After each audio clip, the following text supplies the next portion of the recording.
now. This is part of the Big Heads Media Podcast Network. Go to bigheadsmedia.com for more great podcasts.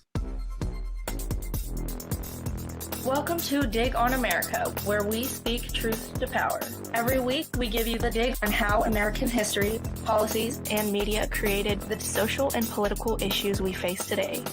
DOA is independent media supported by listeners, but they'll tell you we're just fake news, deep state propaganda, funded by George Soros, the Clinton Foundation, BLM Marxists, and Jabba the Hutt. Johnny Cash.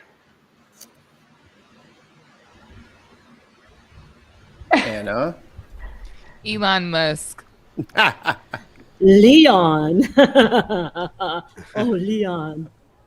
Oh, Leon. Welcome in, everybody. Uncle Earl's elbows. Oh, wait, I didn't know that you were going to chime in. I'm happy that you did. I got to chime in. Yeah. Welcome in, everybody, to Dig on America. This is Jason Dutch. I am here with Mikey Famine, as usual, and attorney Anna, as usual. Y'all. And if you guys are tuning in today, and you tune in every week, and you're seeing new people on here, Where are they seeing us?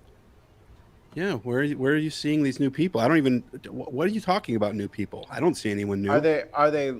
I mean, how would they be able to see it? This is an audio podcast. How could they see us? Oh yeah, you poor audio listeners. Poor audio listeners. In the past, man. So it's a pretty big day here at Dig on America, everybody. We have two shows. Twitch. Nudge. Two shows launching today. Yeah, let's do that. We're going to start a new habit here. If this is your first time checking out or listening to Dig on America, we just talked about fucking doing this. Mikey, in fact, I'm going to suspend myself. Yeah, you missed like four. You missed four hints. I already started doing the same thing. Mikey, you're in charge. Go.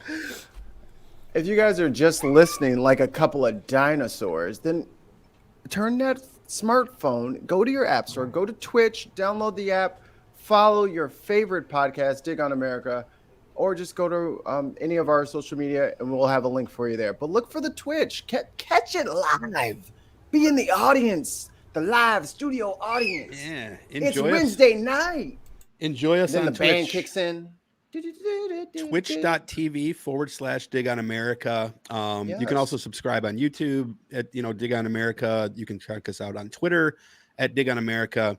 You can check out our website, www.digonamerica.com. You can find us on Patreon. There are new levels on Patreon. You might ask, why are there new levels on Patreon? At patreon.com/Dig on America. That's because, well, you're going to find out right now. So let's get right down to brass tacks. On Sunday at 5:30, this Sunday that just passed, we launched the Lourin Hubbard show, Last Call with Lourin Hubbard, with his partner in crime. He had a surprise and had Brent Hennrich on the show with him, who we love. They interviewed Alan Ellison. It was a very, very good interview. Next week on Sunday, they will be interviewing Angelica Duenas. And after that, they've got a couple more candidates lined up, including Natalie James and Jason Call. So that show is already launched and was a pretty rousing success on Sunday. I was very happy with everything except for Lauren's camera, which broke right before the show. But other than that, it was fine. We have two more shows that are launching in the next week or so. And then Attorney Anna's show down probably in about a month and a half or so. So we have with us today the hosts of one of those two shows and the co-host for the other show. So real quick, I am going to be doing a second show here on Dig on America, which you definitely want to avoid because I will be on it. But you definitely want to not avoid it. Wait, don't unsubscribe yet. Wait. Because of the young lady above me. Marisa, my friend, is joining me for Left Angle every Friday, starting this Friday at, I believe it's going to be noon, might be 1, but we're going to nail that down. So right in that ballpark Pacific time. Marisa, say hello to the folks. Hey, guys. And I'm so happy to be here. Love y'all. So big fan of the show. I had to be with y'all. Yeah, I did that too. Look at me now. Yeah. Well, Mikey regrets and you're it every day. fantastic. That's why I made this awesome collage behind me. Mikey. with Mikey's picture on it for those who can't see. He's superimposed over like Idris Elba's chiseled frame. Man, Idris Elba wish he was this short. But we are going to talk. We're basically going to cover current events. We're going to go over some, look at some tweets, make fun of the right wing, talk about things from a left angle, which is why the show is called Left Angle. There'll be about an hour show at lunch break Pacific time every Friday going forward, and then maybe an impromptu show, time, which is about 3:00. Oh, sorry, Dutch. No, Central Standard would be 3:00. Yes. Yeah, you're part of the co-host. You don't have to apologize for interrupting me, Marisa. Just yell at him. Yeah, just yell at me. You're going to get used to doing it eventually. So, but also, also in addition to Left Angle, we have two other fine folks with us today, who are going to be launching a show on our network called Breaking Barriers. And I'm going to introduce them with Dino first, not because he's a guy and I'm a misogynist, although I am. Wow. But because I reached out to Dino. Dino's been on the show before. So welcome back, Dino. You've been on the show as a guest. Now you're here as a partner. Yes.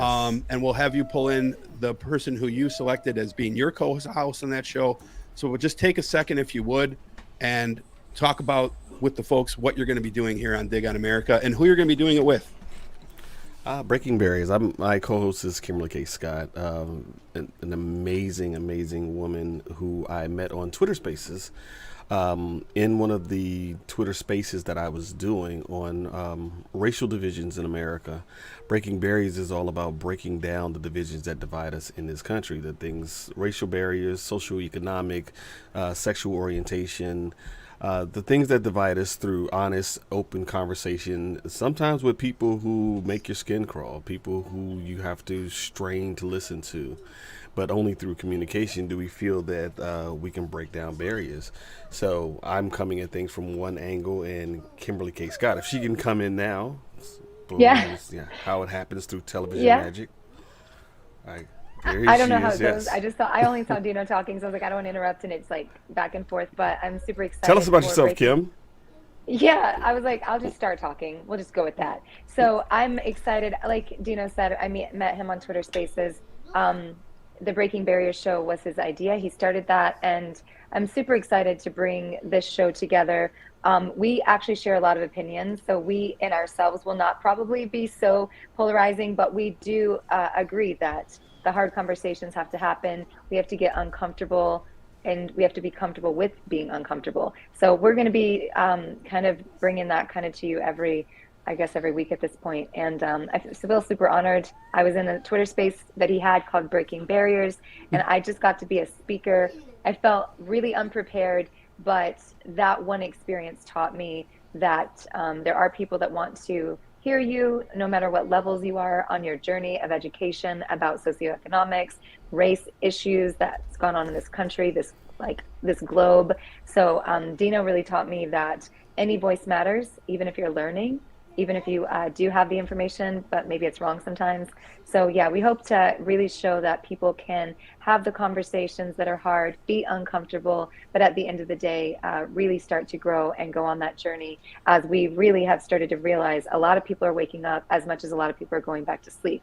So we just hope to get you to be like one of those people that want to wake up, not hit the snooze button again.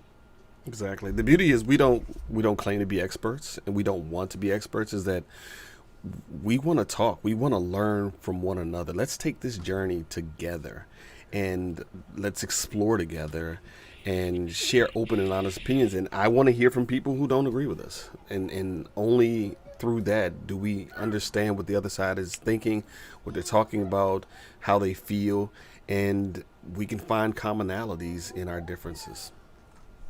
Absolutely. And just really want to just take a moment to say thanks to Dig, Mikey and Jason. Thank you so much for bringing us in, welcoming us. The conversations thus far has been amazing, and it's just something that I was just I can't believe that I've been trying to find a place to land on politics, And then boom, Dino was like, well, you want to do this show? So just want to say a thank you to that. And I can't wait to see everybody's journey on this. And as Dino said, everybody's shows topics for me, I didn't know everybody's topics for me are relevant. So I'm just excited to see how our little family does. Well, there you go. I think I speak on behalf of Haas and Anna and myself that we're very happy to have you guys here. All three of you, four of you, including Lourin. And there's going to be a lot of cross promotion. We're going to be showing up on each other's shows. We're going to have different guests.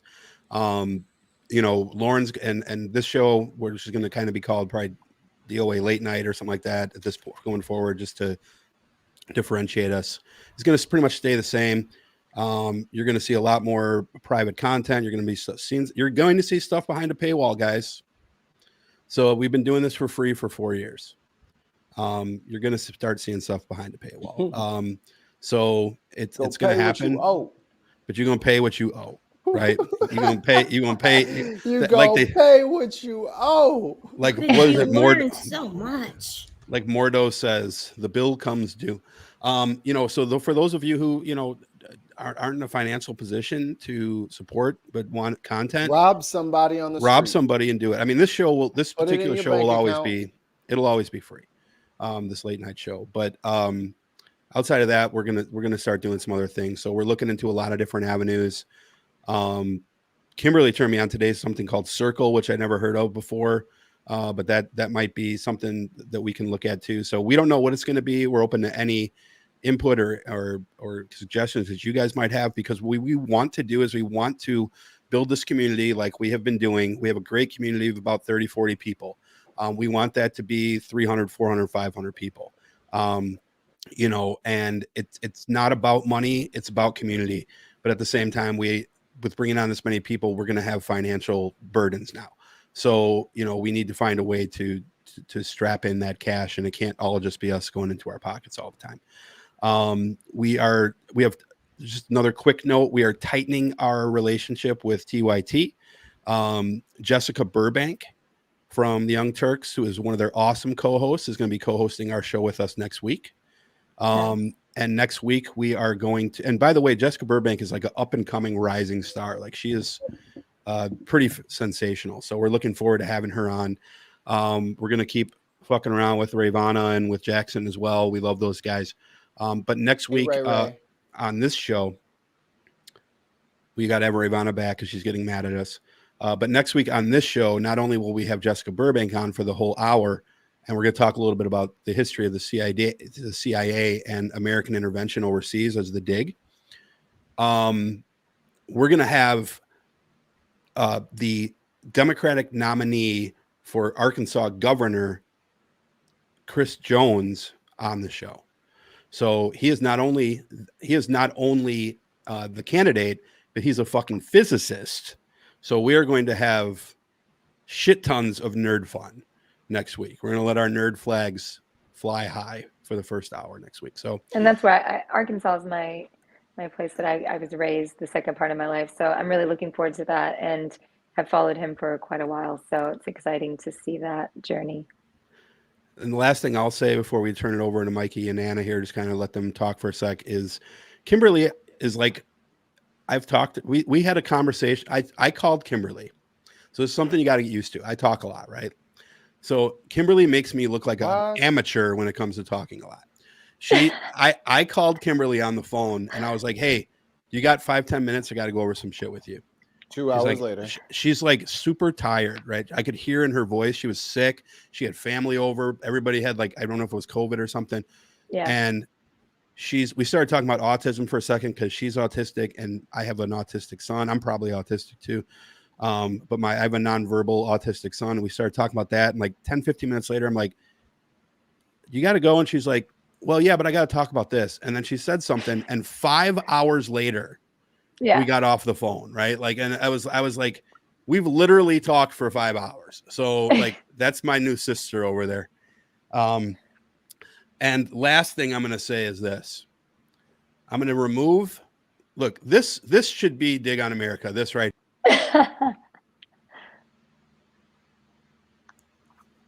Hey. This is a good little community. Absolutely. It's better where's lighting the lie? like this anyway. Where's the lie? I'm seeing this. Yeah, I'm feeling it. Well, you got to describe what you have on the screen for the audio listener. What I have on the screen? Yeah, who's talking? Oh, okay. So it's me, Marisa, and Kimberly. Marisa has an awesome background up of a collage of men. And if that's why you're tuning in, it's a good day to be on here on Ladies Night.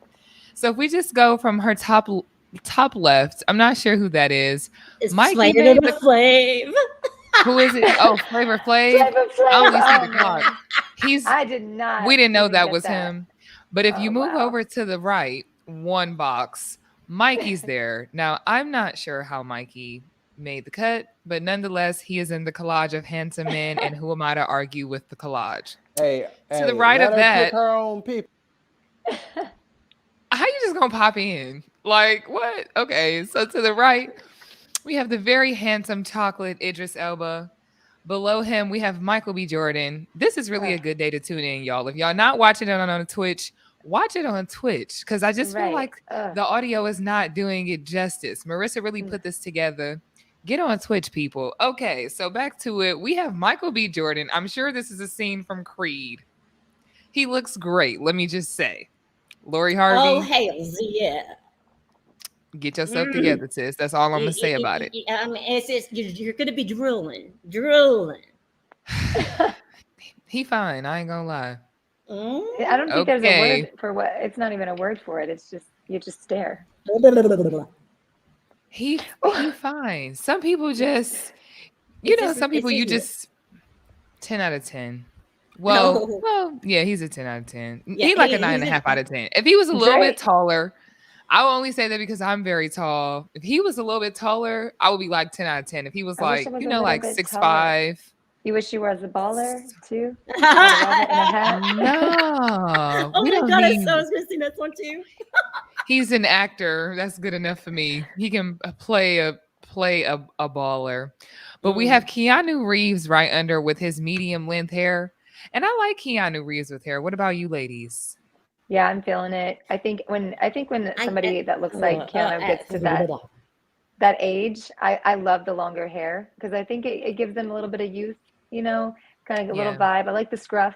So it's pretty, I think that's a pretty like big thing that they're doing right now. Is the older guys, they're having the longer hair with the scruff if they don't have bald. But yeah, I'm feeling it. Who else is doing that with the scruff? Like, I know that's a thing, but like, who's doing that? I saw it with Jeff Goldblum, and I don't know who else. Oh, Brad Pitt's done it quite a bit.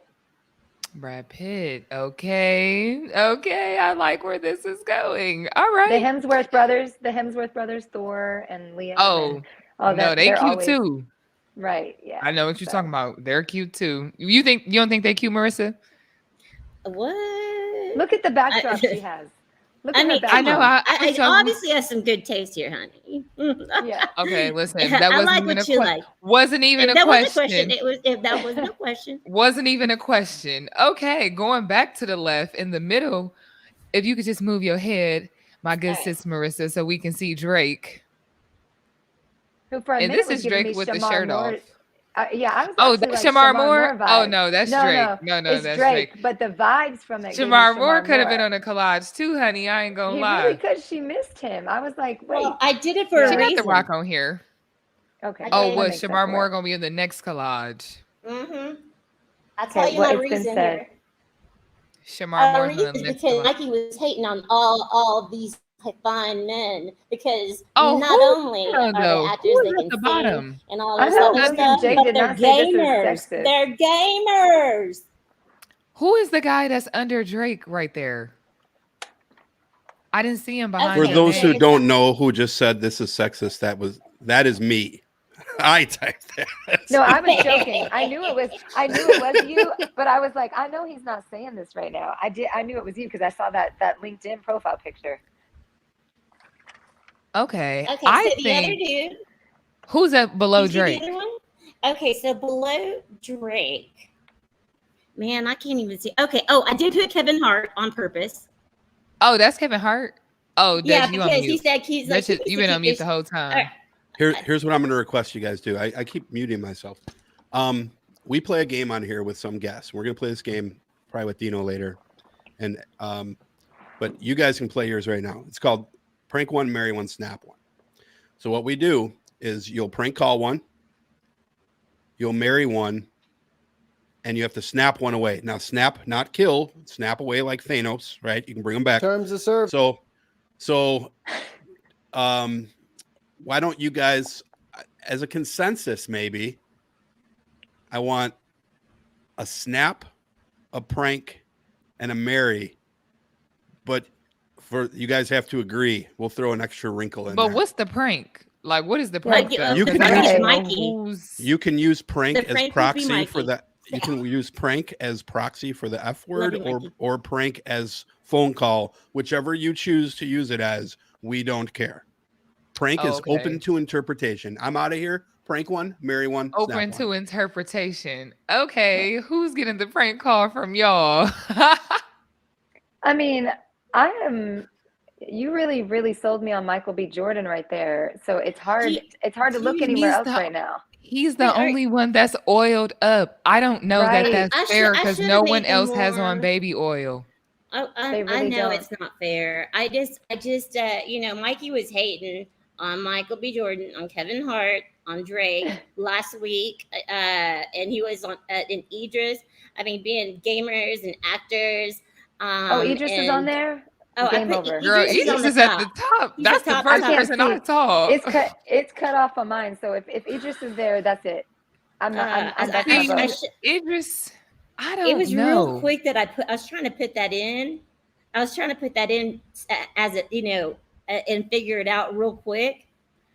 Here, let me get that down. Well, I think we could. What was it? Snap. I think we can agree. We can just snap Mikey off. What do y'all think? Yeah, I think we could just.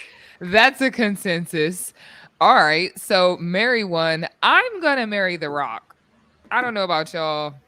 Actually, between Michael B. Jordan and The Rock, I can go either way. Well, see, The Rock is your size. It's the size fan you want. I know. I'm wanting to marry. Kevin Hart is really funny. Like, I just like funny dudes. Doesn't he make his size doesn't work for me. Even with me being 5'4", he's still shorter than me. I can't do that. So The Rock, I would go with The Rock too. Yeah, I'm 5'4". So I would go with The Rock too, because I like the security, the teddy bear, and the funny, and he does both. So I'm gonna have to go Rock as well. All right. So hey, what do you think, Marisa? Well, he wouldn't be on there, honey, if I didn't, be like. They're all like. I want to become a Mormon or a polyandrous. Polyamorous. Polyamorous. That's it. Polyamorous. Yes, that one. You like? I want them all. Whatever the word is, they're mine. Two polyamorous families. Families. Two polyamorous families. One is a roommate. Well, both as roommates. So that was an interesting time, and I was Mormon. So I got some backup if you want to know. I was Mormon for 10 years. Yeah. Oh wow! So did we pick The Rock to marry, or did we pick Michael B. Jordan to marry? Because I'm fine either way. Well, I'm gonna go with The Rock because of the fact that he kind of my ex-boyfriend was 6'5". I can handle 6'5". I'm 5'6". Girl, I can climb that mountain. It always be the short women that want all the tall guys. Hey, now, what are the tall women supposed to do? I'm at least 5'9" with heels. Girl, I am 6 foot tall in my bare feet. Oh my goodness. That's what I'm saying. If y'all still in The Rock, what am I gonna do? No, we had to do a consensus. That was because we were agreeing. We're not trying to steal your man. We're agreeing. She means The Rock in real life, if people are not leaving the tall man. He not my man, but he my man. And my ex was they all my man. Yeah. So I love the bottom guy. Oh, I'm sorry. Go ahead. I was gonna say that dude just got looked over, and then you moved, and I saw his face, and I was like, wait, we might need to reassess because he looks like that Latin lover. That's my man. That's the one I kept on wanting to talk about. His name is Juan Diego. Butler from Suicide Squad. Yeah, Juan Diego is giving real good bedroom vibes. It's the smolder. He's doing the smize. Well, he's doing the smize. I want to lick him too. He just seems like he'd be a really good Latin lover. And I am Latina, so you know. Okay. Who would be the best for each one of the options? See, no, we said that. Is it between The Rock and Juan, or is it between The Rock and Michael B. Jordan for Mary? Or is it just The Rock? It seems like Michael B. Jordan is a good mix between Juan Diego, what's his name? Marisa wants to lick, and then yes, The Rock. yes. So I'm kind of gonna go Michael B. Jordan because it's a good marry of the two. You can get the smolder from Michael B. Like he's giving me real big bedroom vibes. And then me too. I mean, you can keep that. Like keeps the tall dudes in the place for the tall women, like you said. Because I don't think Michael B. is that tall. Well, let's look it up. I don't know. I'm like, I'm just saying. I just threw that out there. I was like, I don't think he's that tall, is he? No, I don't know how tall he is. I actually don't look up celebrity men height because celebrity men are usually short. So I just, don't get my hopes up. I'm not going to marry a celebrity. He's 6 foot. Mikey already got it on the weekend. Well, that's not terrible. I would prefer The Rock, terrible. I think. For y'all. Hey, I told you my ex-boyfriend was 6'5". I climbed it fine. Listen, and it's giving. For me, at the point we the same height, there's no climbing involved. Let me borrow your shoes are the conversations that I'm having. What size shoe you wear? I might wear that. I can't do too tall. Like if we're out and it looks like you brought your daughter to work with you day, I can't do that. So what's too tall though? What's too tall for you? You 5'4". And 5'4", Marisa, you said you 5. Sorry, you said you 5. 5'6". 5'6". Okay, 5'4", 5'6". And I'm too tall for you. And I'm much taller with heels. I like hooker heels. Marisa got her heels out, so we'll just give Marisa 5'8". So and I don't. 5'4", 5. I rarely wear heels, so we're gonna stay at 5'4" most. Okay. 5'5"-ish. So what's too tall for you? I think when I've been at 6'1", 6'2", and I'm reaching, and I'm like, Daddy, no, it looks wrong. It just doesn't feel right. It's like, it's like I already had kids, and then it looks like they're taking me out on let's go to the park day. It just feels wrong. Like I'm a petite size anyway right now for my illness. So no, I can't do that. I need somebody that can at least look like they're tall, but not like I'm their daughter. Because I've had that vibe before where people are like, uppies, yeah, like uppies, Mom. I can't do that. Where he's like, but not you, Marisa, right?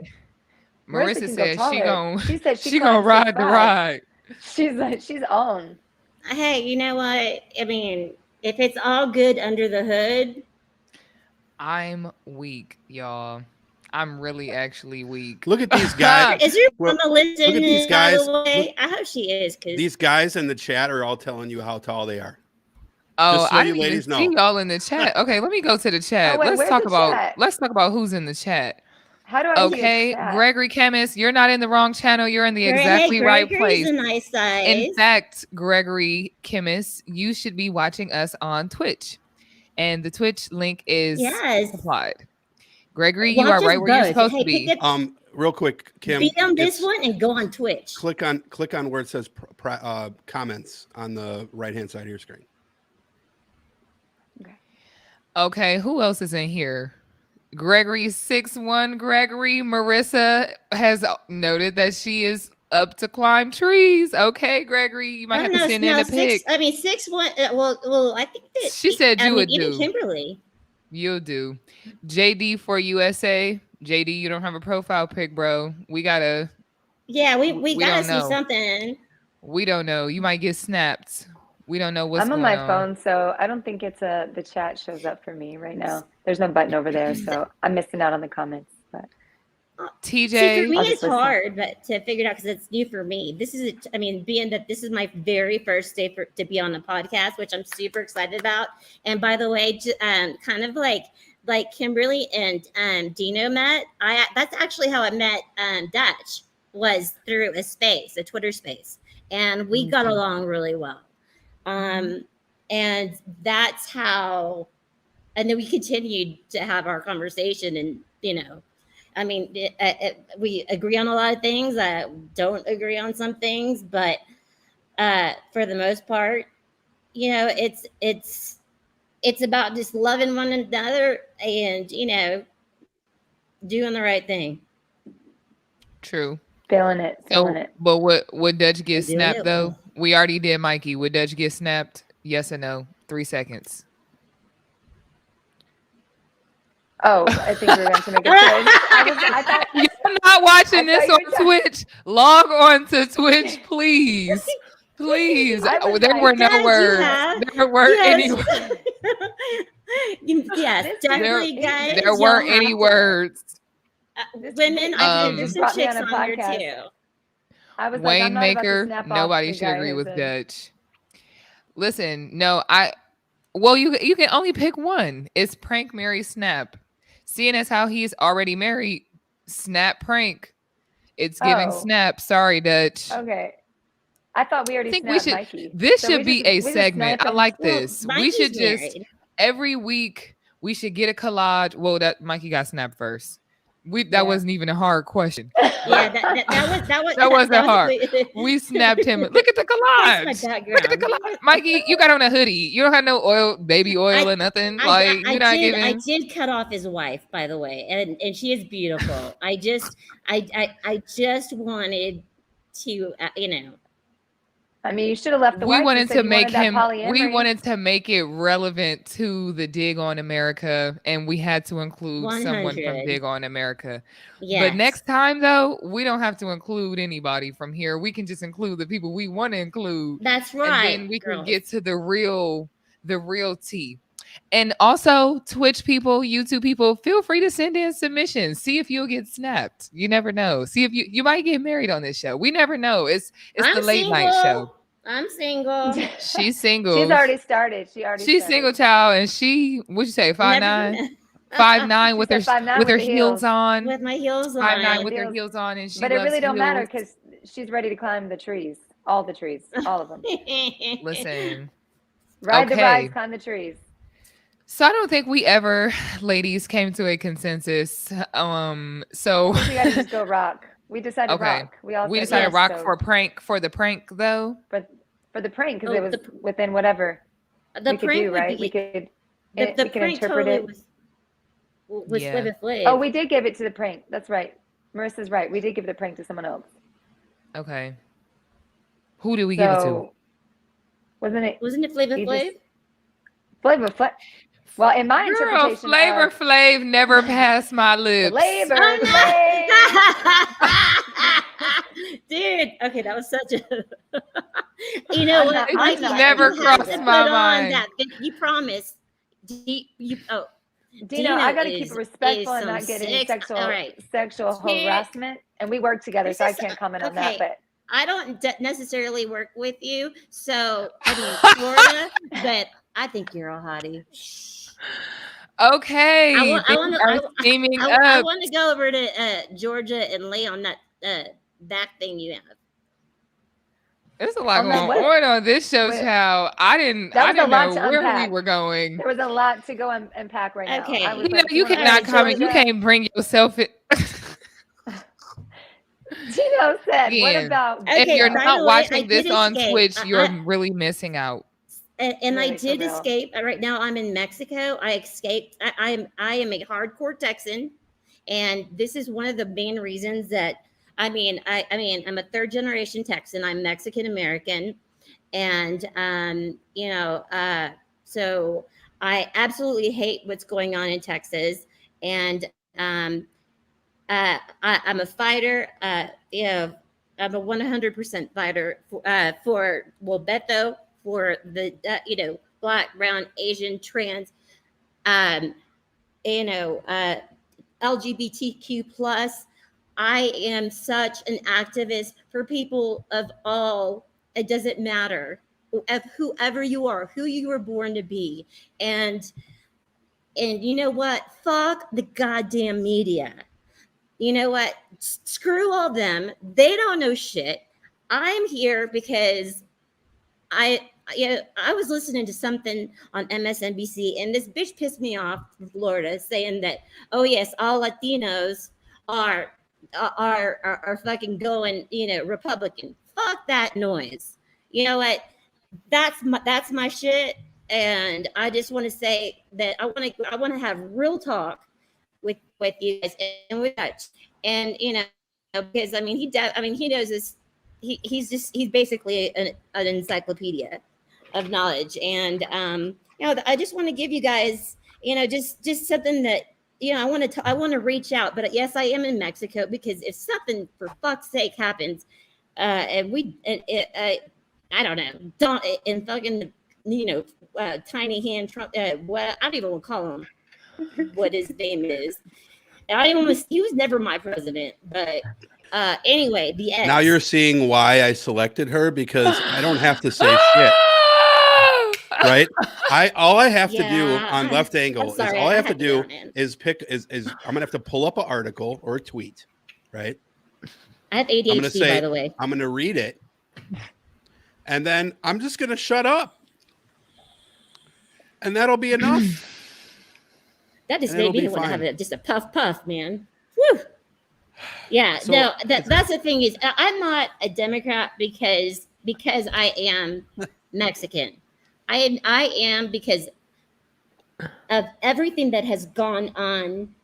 I actually, and this is another thing. I got more into politics, and this is why I really wanted to get into podcasts. And when Dutch approached me with the Left Angle, is because of the fact that it's such a stereotype to say, that blacks and Latinos are Democrats, and it's just that whatever, or and right now the media is wanting to look to say that they're all going for Trump, or that they're going Republican, and whatever. So with those deals, I just want to say that is completely untrue. But they also, they're not. I don't feel that they're getting the right education, and I want to give people the right, just something that's actually someone that's passionate about all people. All people are beautiful, all cultures, and it's about humanity. It's about culture and diversity, and that's what makes America great. And if we do not have things like that in unity, then that's just exactly. If we don't have that, then it's not America. It becomes a fucking communist place. That's all. So, but there's more to it, and I'll get more into it. I'm sorry, I went on a rant. Well, you're on the right show for that. But yeah, guys. So I'm happy to be here, and yes, like I said, I'm in Mexico, in a beautiful place, by the way. That is, I don't have to worry about the power grid failure. I have electricity. My internet may be a little bit slower here, but I'm even working to get my dual citizenship. Because like if shit goes up in smoke, I'm getting the fuck out of, and I'm serious. I'm getting the fuck out of the United States if shit goes down. But I will fight for our democracy, because that is the only way to go. Love people. The good news is that you can always go with Wayne across the pond if things don't work out here. Wayne will accept you with closed arms. But real quick before we push on, and I appreciate the passion there from my new partner. Since we're talking about the new shows and stuff like that, and we've kind of, Marisa just kind of talked about where she wants to go with ours. We heard from Dino, and we heard from Kimberly on where they're going to go with Breaking Barriers. Attorney Anna, give us sort of like a snapshot of what you're going to want to do on your show, just like the elevator pitch on that, and before we move on. Yes, so I finally have come up with a name, y'all. I'm a person who I have to be in a space and be thinking about exactly what I want to do and how I want to lay things out before I can really execute it so that I am delivering the content that I want you all to have. So I have come up with a name. I had a few different names. Dutch and I were going back and forth for some, but I think it's going to be called Analysis with Attorney Anna. 2 N's in analysis. I thought that was so very clever. witty. Thank you. I thought clever. that was so clever. I was like, okay, what else? What else can I do? Right on, sister. Love it. I like that. Thank you. So basically it's going to be analysis on just different things in pop culture and media. So because I'm a lawyer, one thing that I want to do is to take things that are in the news and just in common conversation and kind of add some legal context to them. Because whether people know this or not, basically every single little thing that we do involves law.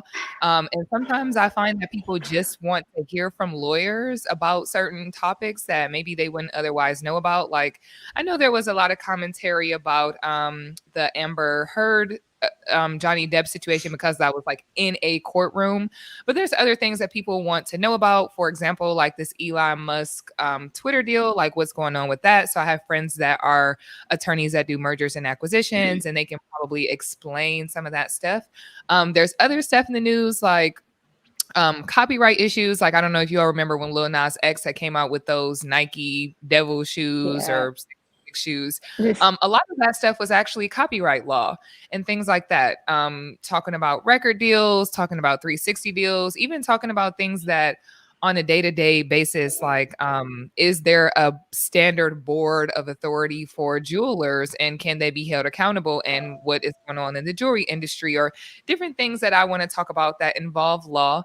To give you guys a hint, 2 topics that I'm specifically thinking of doing in the first couple episodes is I want to do one on employment matters around sex work. So specifically like whether strippers can be like classified as employees, independent contractors, what that means for their taxes and etc. Also want to do stuff like sneaker culture, like when people are selling and reselling sneakers, designing them, recycling them, using upcycling them, we call them in the sewing community. So just bringing a little bit of legal context to the news and being able to have educated discussions on things that people were going to be talking about anyway. So hoping to provide that context and bringing in some experts who can talk about that stuff with me. Yay. Boom. There you go. Well, all right. Well, let's push forward. So there you've got everything that you need from Dig on America, including the world's longest ever Snap One, Marry One, Prank One, which is we were making up for lost time. But also, I mean, you're welcome. It's gotta be mentioned here, though. I have to bring up before we move on. While Prank One, Marry One, Snap One is still scrolling across the bottom of the screen, Mikey, bro. You lost the Flavor Flav, dude. Like, it's because that should not be lost on anyone. I'm sorry. Hold on. How many nominations did you get? Oh. Okay. You got. I was me on there. the board, baby. I can't lose. She thought it was Mos Def. That's all. She thought it was Mos Def. She didn't realize it was you. I made it to the Oscars. I don't care if I win. I'm here to drink your champagne and put my feet on your couch. What's up? I know that's right. Yeah, I'll wipe my shoes on Charlie Murphy couch. Yeah, I was gonna say fuck your couch. All right, so let's push forward here with the show. So for the first, for the next few minutes, or actually we're gonna the first hour of the show today, honestly, there's no topic here. We're gonna talk. We have in hour 2, which will probably start a little bit early. Probably about 10 minutes or so here. We do have a dig today, and we're going to talk about cultural assimilation, which is something that I think will be some very interesting conversation. We'll start that stream maybe in like 10 minutes or so. But before we do that, let's just have a little bit more fun. Let's play one more game. Let's just fuck around for a minute. Since we have some new people on the show, and Dino, you probably did these already. Well, we'll start with you, Dino, because the women had. So give Dino full stage here. We're going to play our normal game for guests, and this is sort of your christening. So we play this with every guest on this show. It is called 4 Down Territory. We will ask you 4 questions. You will give us 4 answers. Since there are 5 of us in the chat here, we will make it a little bit different. We'll play 5 Down Territory today, but we got to keep the answer. We got to stay away from the normal Dig on America trend of each one is 16 minutes.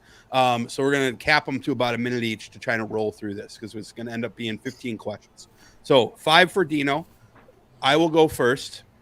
Your favorite dessert item? Butter pecan ice cream. Good answer. Good answer. That's a nice, quick answer. I like that, and no hesitation. So, also, as your co-host, that's my favorite ice cream. Just saying. Oh, let's do this here so we can get who's talking. Marisa, give him the next question. Any icebreaker question you want to ask him, except for about his bedroom. All right, contain yourself. Wow, there's. Rawr. I'm trying to. Welcome to Tinder right now. Okay.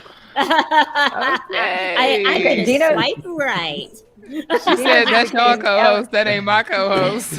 Okay, so she did. No, she did say that. She said, "Look, he ain't my goddamn co-host." She said that's your co-worker. I did. I said it's okay for me to say. I was like, we're partners, but we're not partners. So. Y'all work together, but not on how the same sexy I am. But yeah, he's not a direct. Y'all ain't directly supervising each other, so it's right. Yeah, HR is cool. Yeah. Anyway, right, Marisa, sweet. Your question. Okay. What is your favorite thing to sleep in? Almost nude. Absolutely nude. Wow. Oh, Jesus Christ. What are your kids? I hate that y'all doing this.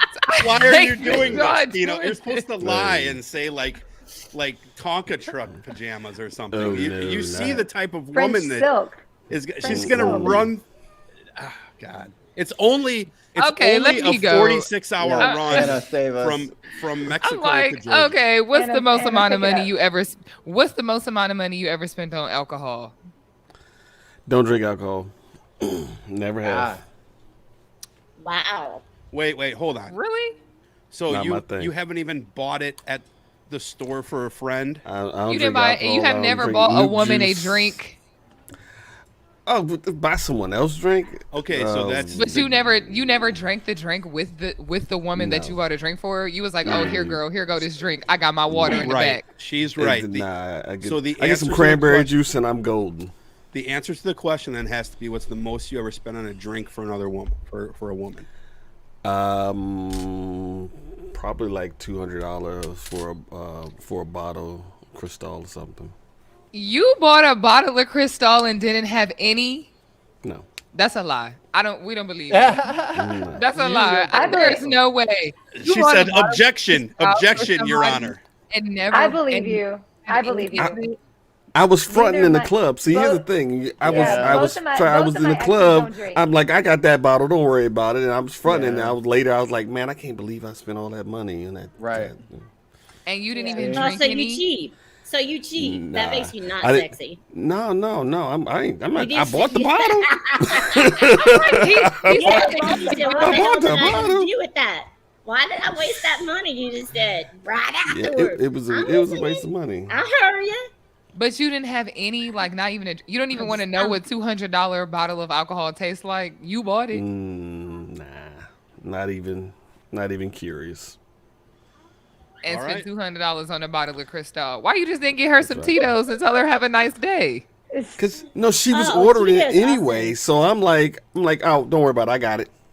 Oh, she ordered a bottle of Cristal and you volunteered to pay for it? Yeah, she was ordering. I'm like, don't worry, I got that. Then fuck that bitch. Sucker. If she gonna be doing that, then I'm like, you just got. That's bitch. Crazy. Somebody asked me what I want, and you just gonna order anything, whatever y'all got that's the most expensive on the menu. That's what I want. Ladies, y'all don't be policing yourselves. I'm just saying, y'all know y'all could have stopped homegirl from doing that to him. Make him spend that $200. Why are we doing that? y'all? He's drinking it. We're sharing it. We're gonna share it. He's not even drinking it. So y'all gonna let him pay for it? He didn't say that. Man, it's He only 4 glasses. volunteered. That shit, I can He drink- I clearly can drink that. volunteered. Who put a He gun said, to "I his got head and that." made him pull out his Yeah, card? that's true. He volunteered to pay for alcohol that he Exactly. was not even going to drink. Look, analyst Anna, lawyer Anna is letting y'all know, like legally, we don't have no accountability here. We did This not is do a common anything. sense kind of thing. If you Right. didn't want to spend your money on $200 for me, why did you volunteer? Well, Yeah, the, he said, "I got the, that." the evening ended well, though. Let's just go with that. Okay. Oh, so Yeah. you got $200 worth of stuff. Yeah. So basically, her you and paid for her and her sex. homegirl. So you paid for sex. we had a decent So night. the plot thickens. Look at the ratings. I knew They're it was going through the something roof. to this story. You see what I'm saying? I'm like, I know Your there's Honor. something else going on. He buying So Dino, $200. he didn't Putting the need- facts Your Honor, together. Your Honor, I'd like to ask for a recess. I need to talk to my client. You know what the fuck? You tell him that part. What you doing? Damn, Dino. He said he not only took one woman home, he took 2 women home. took- You Yeah, guys were not talking. her. You guys were talking said her about and her polygamy homegirl. earlier. We didn't say there was anything No, wrong we with were it. not See, talking about he tried to make us Polyamory. make it seem like Poly- he was just out at the Polyamory. club, not drinking. The girl bought him. That's He what bought happened. he bought somebody said- $200 worth I of did- liquor. I said I was I didn't fronting. I was either. like, yo, I was big Willie in it. I was like, yo, don't worry, I got that. Hey, And they drank and drank and drank. I was like, yeah, keep drinking. All I got to say is you know, All I got to say is this. It sounds to me like a well-spent $200. Next question. Today was a good day. Next question goes You see to that? Kim. That was a good question. Kim. Yeah, that was a great question. We That got was to a bring that one up fantastic again. question. Kim, what is your question for your co-host? I mean, I can't follow that, but I know a lot about Dino, so I'll stay Come away on, I from some asked him stuff, about his but- ice cream. You got to do better than me. Yeah, no, I was actually just gonna say, like, what is the wildest DM that has ever slid into your DM? Oh, Well, Marissa's going to send one in I about don't an think hour. Marissa haven't shot her shot yet, so we don't know. Other than Marissa, that's coming, because she coming for that top spot like Luda. But what Are you using prior some to puns her? in there? I can't even say the wildest. I'm not kidding you. Daily, I get naked, like at least 3 naked Daily? texts or emails or DMs, like daily. I'm opening up like I really want to see this. So I don't know the wild. Well, I don't even know if I want to say that. The wildest thing was somebody who had something inserted into an orifice that is usually uncomfortable for women. It just came and it was happy hump day, and it went from one and it wrapped around and went into the other one, and they sent it, and I'm like, wow. man. Hey, That's all right, I gotta interesting. ask. I gotta ask a follow-up question. And we said we weren't going down a rabbit hole, but rabbit hole, hello. So I just gotta ask. You're a more are we handsome on man. OnlyFans? Yeah, apparently not yet, but I'm not on OnlyFans. we're Y'all setting it on up there. OnlyFans. Everybody, No, terms well, of service. Don't to say be- that. The bots to don't know be- the difference. to We're not be- promoting an OF account. Yeah, to be fair, Sorry, I don't know. to be the fair, rules. Instagram, but anyway, I'm I so get- not doing that either. That's not what I'm looking for, yo. So all you but- motherfuckers that want to be sending me some, dick pics, that would be an instant block. That is so. Marissa. well, it should be. Reverse psychology. But here's the thing that I'm going for. On Twitter, Sorry. right? I could probably pull up my Twitter here. I get at least 8 to 10 messages a day from women hitting on me easily. Mm-hmm. Oh, really? Easily. I sincerely Dang. doubt though that any of them are real women. Nope. Like I don't believe that any of them are real women. So like The bots. if you look at let me see if I can even kind of Don't show do this that. a little Don't bit do here. that. Just talk about it. Don't do that. What you doing? Mike is like, every no. one of those messages is from some girl saying, "Hey, thanks for following me, Bash. Wish you a great day. Oh, hello, handsome. How are you today?" And every once in a while, the funny one is I'll get some dude from Ghana saying, "Hello, I'm from the smiling coast of Ghana." That's like some dude, and I'm like sending me a shirtless picture. I'm like, "All right, That's bro. bad. I mean, I support y'all, but I ain't playing the game myself." Look, So He- anyway, everybody so I got to don't shoot know. a shot. My- He doesn't know your preference. My question, he doesn't, but my question is, Dino, Are you convinced these are real women or are these like bots? Oh, I'm absolutely know they're real women. I went to get a CPAP machine at a doctor's office, and the nurse was like, "Is this your number?" And I'm like, "Yeah." And like 2 days later, I got a naked picture of her in my text. I'm like, talk about HIPAA laws. It was wild. Like, she said, I got 2 HIPAAs right here for you. I got your HIPAA. You know, when wild. I hip, you hip, we hip. Look, I'll put this HIPAA up on you. This is where the world is unfair, because I love beautiful women. I love them. Okay. I'm stuck on that. Somebody randomly text you a naked picture, your nurse. She was trying to. Oh, I believe that. Oh, I would have called the police. If we did that, my neurologist gave me his number, and I had to. He's an old dude, looks like Rambo, aged like 78 years, and I had that. I mean, I kept it because he's the only person who knows my condition. But we talk about legalities, Anna. I was thinking, dude, I don't think this is legal. You're not supposed to be giving. He said, I will show you around my mansion, and I'm thinking, dude, I'm just here to make sure I don't have seizures, and you're about to give me one. But yeah, that is a thing. I've had 3 doctors. Even the dude that cut into my neck to put this plate in. He was like, "Hey, can you send me a photo so I can see if you're healing?" And I was like, "Sure." Send him the photo. He's like, "Well, go ahead and send me like a fuller photo so I can see it in relation." I'm like, I'm being dumb. Like, I'm all like, "Oh, okay, he's my doctor." Sinjin, my partner, was like, "Wait," and he doesn't even care who I talk to, whatever. He trusts me, but he was like, "You sure?" And I was like, "I mean, he's the doctor, right?" He was like, "I don't know that he needs the fullness of your whole thing," but I was like, I send it, and then he was like, "Wow, you're looking amazing." So I believe you. They do cross. He's like, "That shirt looks a little bit tight. You might want to take that off for the next picture." I can't really tell. I mean, you got that white tank top on. Really hard to see what I need to see with the like he's a human MRI machine, right? You like want you can see the plate through you it, want a proper like, diagnosis. Yes, you want to make sure it's a proper. Mainly, yeah, and you just didn't know. It's not. Look, Kimberly, it's not your fault that you didn't know that he also does boob jobs. You know, so it's like no, he does. No, I did know. Dude does do boob jobs. So I found out after. He's like major. He's a major surgeon, and he did move into the world of plastic surgery the year he did my surgery. So yes, he does boobs, and yeah, I met him, and he was marking. He's supposed to be worried about my neck, but when I met him, he's drawing on my face with like his finger. "Oh, you know what? We could fix this little break for you. I could add this. Your lips are good. Oh, you're hell good there." I mean, I was like, "That's not even why you came. That's crazy." No. Wow. I did not come there for that, but he was like, just a little tuck, and it's San Antonio. So San Antonio has a lot of plastic surgeons that are kind of wacko. So yeah, it was pretty wild. I was like, let me just keep this, and you fix this, and I will be good here. So yeah, it was interesting. I mean, at the end of the day, I mean, I would love to have anybody give me free advice on what should be fixed, but dude, I'm not getting it. Right, I'm not going to get that surgery. Nobody should tell you that your face should be need to be fixed. Like I was like, oh no, because I snap on somebody tell me I need to be fixed. Like you need to be fixed. Hell yeah! Like the dude that came up to me too, like he's wacky in his own ways. Like dude used to work in a basement of a hospital. Looks like he used to be like a gnome. Honestly, to be quite honest, yes, this was the doctor. He looks like a gnome.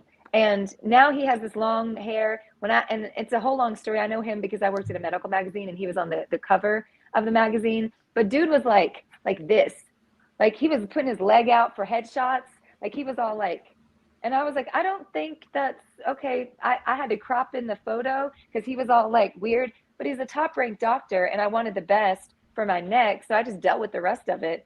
But yeah, it's a pretty interesting time. Look at Kim flashing a thigh. Look at that. She's sorry. Doing a little thigh. She's like, I'm body. I was trying to be Ron Burgundy. You are a hot mama. You're a hot mama. I was trying to do that thing where like Ron Burgundy's like, I don't show the bottom. But yeah, I got a little wild there. But yeah, he was like pushing the junk up in the photo. No, Dutch, put it away. I'm like, Dino never answered the question. I don't even think. No. Uh-oh. Which question was that? What's the wildest thing I ever got? I did. We were talking about with stuff. the orifice.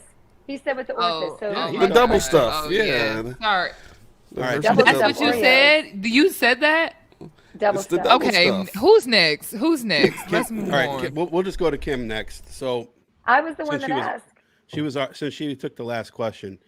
Oh, Anna, I get the answer. go ahead. Yes. Okay. Let me think. You mentioned that you were Mormon before. What is the craziest Mormon activity that you ever participated in? There's not a lot crazy that actually goes on. Sadly, it's pretty much like the regular Christian stuff, except for some ideals. I think when I went through the sacred, whatever you call it, underwear thing, the endowment, I went through the temple, and they just have like these handshakes, and they give you a Bible name, which mine was Abish. And I looked it up in the Bible, and I was like, oh, hey, she's a cool bitch. That's cool.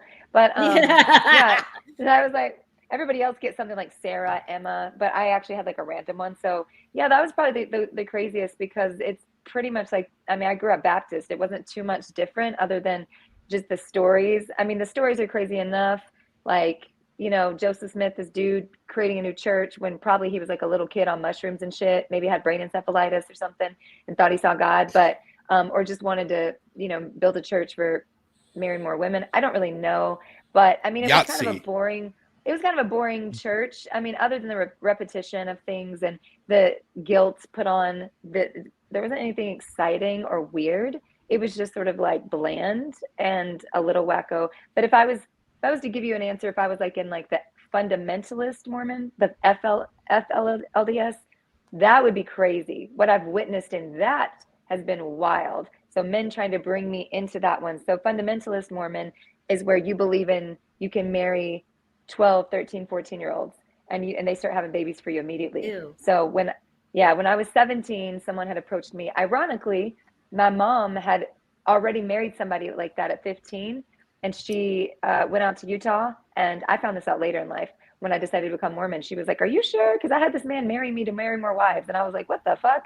But then I realized it was a different religion. It wasn't the fundamentalist. So my mom had done that. And then at 17, some dude tried to do the same thing. He tried to recruit me into this fundamentalist cult-like thing. And they do their hair the same, dress the same, whatever. But what's sad about that is they kick the boys out because they don't want you like getting feelings and for the boys. They want you to find the 80-year-old man attractive and shit, you know?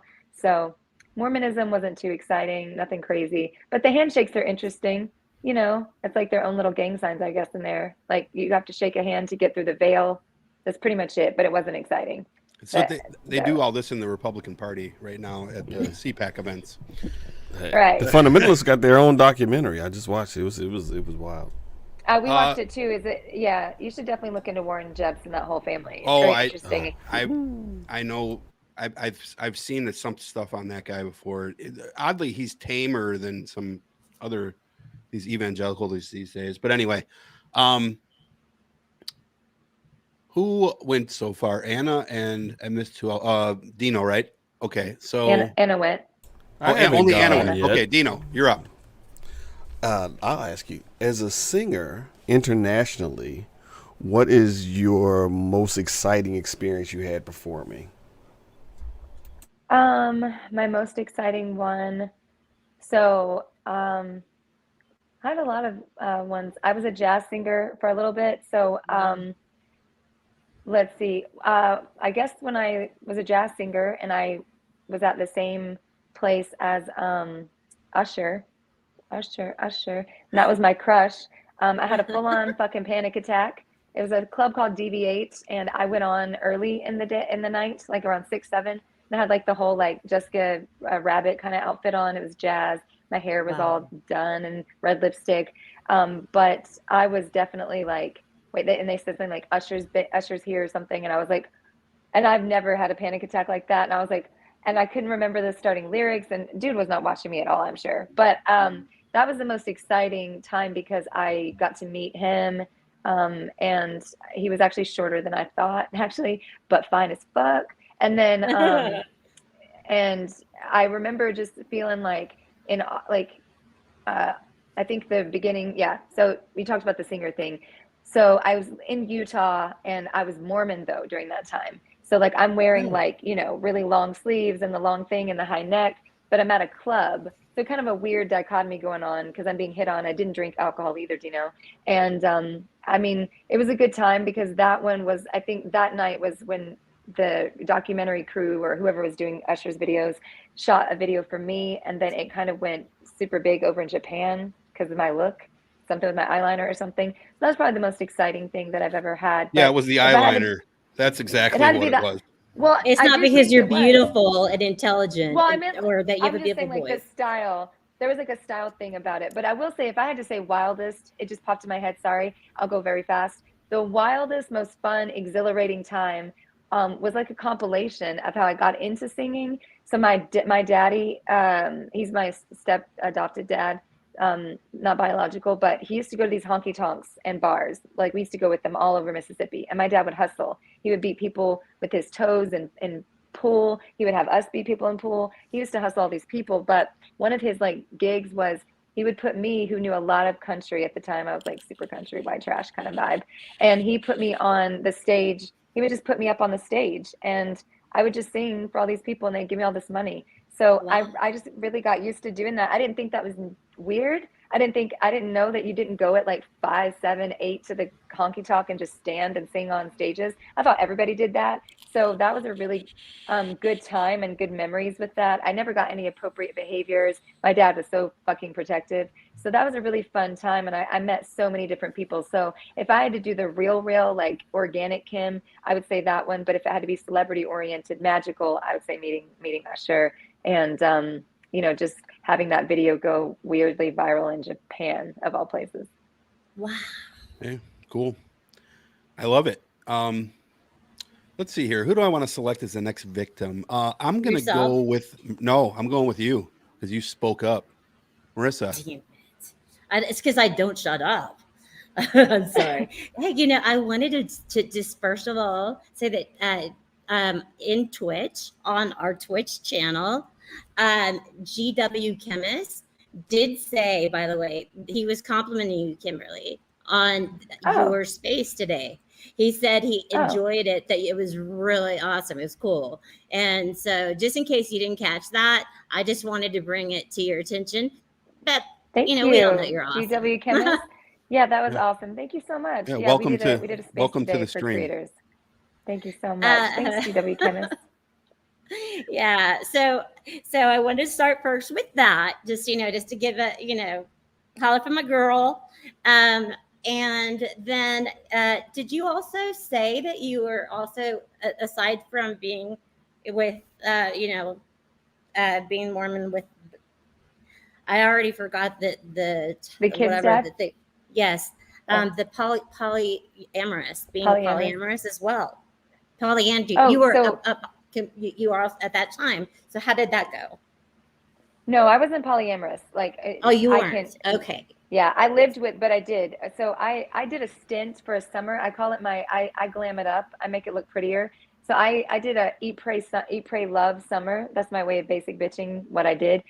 My hoeing summer. So basically, I flew here to San Diego. We all do it. I flew, eat, pray, love.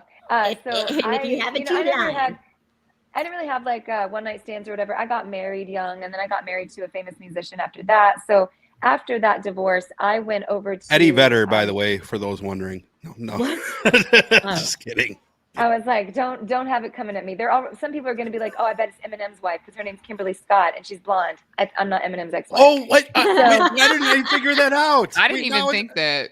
Yeah, I get that all the time on Twitter Spaces. All the time. Yourself. God help me. It's not that one. She's way prettier than the ex. So yeah, I went. I got off my train of thought. What was it? I'm sorry. Eat, Pray, Love Summer. So basically what happened was I knew about polyamory because my roommate, that's what I was telling you, I lived with polyamory twice in Seattle. So these couples would have this polyamorous relationship. So my friend Steph, she had like 4 boyfriends and each of them fit a personality trait that she liked. Some went to Burning Man with her, some bought her dinner, some bought her whatever sex, whatever. Then I went on this eat, pray. I was like, I can never do that. I can't be like that. I'm already the crazy bitch and everything else. I got to have my space. Also, I can't do 4 people. There's a lot. So I went to San Diego for the summer, and I will have to say that this was a little bit of a learning experience of, I understand the culture. Not that I could be in it, but I understood it because I arrived in San Diego and was consulting for my first company. That's how my consulting started. This was like 7 years ago. Met two half Mexican, half Italian men at the same time. They're very different. One's Giuseppe, one's Eric. They already know, it's all public. I mean, whatever. They basically treated me like they had like custody of me, right? Like one would drop me at the other one's house, then one would drop me off at the park, and then one would pick me up there. Men really, are so fucking weird. So wait, they were like taking so you, dropping you off at dates with your other man? Each other's house. So basically, wow, we knew like there was no dating. I'm not like, mad at that. No, let me tell you, it was the best thing. So when I came into town, I made it like, you gotta like, as women, sometimes we have to like decide what we want, and men too, I guess, but we gotta decide, what is this gonna be about before you even come into it, so it's not messy and weird and bizarre. So before I even got there, I knew I was only in San Diego 3 months, and I was going back. My kids were with their dad for the summer. I was going back to Seattle. I'm not going anywhere and leaving my children. While I was a mom, I was a mom. I didn't get babysitters. I was Martha Stewart. That was it. So for me, I was like, you know what? I'm committed to being a mom. I'm just going to do my thing this summer. I never had one night stands, nothing crazy. So I met the one guy, and I sort of was like, he's on my radar. Like I already knew. He passed me in the restaurant, you know, did the whole like slow rom-com kind of like slow look, because I was like, I know how to play this game. So he was on my radar, and I was like, he looks fun, and he's a bartender. So for the summer, to be there 3 months, I knew he'd have like the low on where you go to do like hang out, have fun. So then I met another guy. He was more of a mixologist. So one dude is fun and is driving fast and sex on the beach and sex in the car. And then the other dude is take you to Champagne, get dressed. I'm going to take you to these expensive restaurants, and we're going to hang out, and we're going to go hiking, and we're going to do yoga. Queen. So two different personalities. And there were two halves of my personality. So one side of me resonated with one dude, and the other side the other dude. So I can understand the polyamorous culture and the desire to find multiple people that speak to that. But I also believe that summer taught me that I'm multi-leveled, multi-layered, multifaceted. And then when I met my partner, Sinjin, he was also multifaceted, multi-layered. So you can find that in people if you don't want to have 5 boyfriends. So yeah, that was my Eat, Pray, Love summer. My kids know it was my Hohen days, because they're like, everybody has Hohen days, Mom. When were yours? I was like, oh, Giuseppe. They were like, gazpacho, because they met him on a FaceTime once. They call him gazpacho. So I've always destigmatized that, because I don't want them to feel like it was dirty and weird and crazy. So I was just honest when they were older about, you know, because they were going to read it in my book anyway. So that's about as crazy as that was. But the polyamorous experience, watching it, to get back to your question and finish it there, was interesting, because as much as they say I don't get jealous, both of those all of them get jealous. They do. And it ends up actually crashing and burning and crazy. So as much as everybody says like I'm good with it, I watched about 3 years of so many different people, and a low percentage actually make it through with their mental health. And a lot of them choose one of their partners and grow. And they like my friend Steph, she chose a partner, they got married, they have kids, little picket fence, all that now. So, I mean, a lot of people do kind of grow out of it, and then some people grow into it as they get older. So it was an interesting time. And then the other polyamorous group, my friend does have an OF account, like I can't say the words, but she was a nude model and photography person, and she was in a relationship with a married couple, and I was a roommate to them. And it was interesting to watch 3. Like the dude had the 2 girls on the side, and we'd eat dinner together, and I had to be like, wait a minute, am I in his harem right now? Because, you know, we'd eat dinner together, and I'm like, is he thinking about me that way? But it was very clear, and their lines were drawn. They each had their bedrooms, and then like would split the weeks. Like he would sleep with this one, and then she was also in a relationship with the woman. So she was in a relationship with the man and the woman, because she was pansexual. Wow. So yeah, I learned a lot. Gentlemen, I just need to point something out. When I was talking about my thing, Anna seemed to have an issue. But when Kimberly talked, she said, I'm not mad at that. Did you hear that? I'm not mad at that. Hold on. Let's get into the nuance. She said I'm not mad at that one part. No, I'm not. Well, she was saying her boyfriends were dropping her off on other dates. Oh. Objection, relevant. Right? Yeah. That's what she was saying. What you were saying was, I said, what's the most amount of money you spend on alcohol? You said, oh, I don't drink alcohol. And that's when I had to say, well, how much money have you spent on somebody else? When you came out with $200, that's what came up with the other questions. Now we figured out you paid $200 to take two ladies home. Dino, let me give you some advice. Let me give you some advice. So with Attorney Anna. Don't confront Attorney Anna because you're about to get smacked down. Yeah. My two women home for my meager $200, but she not mad at they dropping each other off. That's cool. Like Anna, I'm so glad. Hold on, Anna. You volunteered to pay for them. They picked her up. You see how all the men are volunteering. Anna, you gotta let somebody else have a turn. You gotta pass the mic. All I'm saying is this: you bringing up $200. How much you think them rides cost? How much you think that rent costs? So hold on, since we talking about was they paying her rent? Yeah. Well, first of all, nobody paid her rent. No. Nobody paid her rent. Let me see that because this is live though. Stop. Because I'm not talking about Kim's rent. I'm saying whose rent is getting paid. Rent was getting paid. Whose rent? Somebody rent. How many of them in there? Mikey, I'm going back to showing my screen. We're canceled. All right. No. I want to say this though, because it was like babysitting. It was like this. Hey, are you dating anyone while you're here? Yeah, I'm dating some people. Because I also had a one-night stand with a dude from Argentina. That's another story for another time. During this time, and ain't mad at that. All in the book. And ain't mad at that. No, it's gonna go all in the book. But basically, Anna, like it's make it a 2-night stand. Literally, this was like out of a movie. This shit was like a movie. The last day that I left, one was taking me to the airport. One had me, like I said, it's like custody. The morning of, the one was like, I'm going to take you out to brunch. Cool. Then he was like, then Giuseppe can come get you. Giuseppe comes to Eric's house. He knocks on the door. I go to answer the door and Eric goes, no, let him think. And I said, let him think what? He goes, let him just think for a minute. I was like, oh, y'all are a little bit like competitive now. So the last day I was there, I could see the competitiveness of like, I hope you believe you remember me more this summer. I was like 16 almost or something. I don't know what the fuck that was, but yeah, it was interesting. What? The choice of words though. She keeps saying custody and these things sound kind of weird. It's Mormon though. You got to remember that. No, it's not Mormon. No, this is not Mormon Kim. This was wild Kim. This was like, I don't give a fuck. I had come out of being Mormon and I was like, this is a chance for me to explore. Out of it. Okay. I was going to say, because in Mormon. No more Mormon. All that in Mormon culture. She was finding herself. Not all the way, but in a lot, for a lot of people, they don't, you don't get the shame. The woman generally does, but the guy doesn't get any shame for this type of behavior. So it's Kim was doing like, you know how the Amish, they leave and then they have their little wild Amish, when they decide they want to be Amish, will go back at 15 and go back. They buy a cell phone. I wasn't Mormon. I wasn't Mormon, but at that time. But I will say, like, we were talking about experiences, and our show, Breaking Barriers, are going to get into some conversations like this and different sides and whatever. I'm all about experiences in life. Like, I want to experience stuff. I want to see how people live. I want to see what's best for me. I don't want to just go into life being like, at 35, I got to follow these damn rules. So I just had made my mind up that I wasn't going to date them. And so when I spoke to them, I was honest. I said, look, I'm not looking for anything long term. I'm not looking for anything together. How do you feel about that? They both were like, word, sounds good. I'll spend the summer with you. If that's all I get, I'm good.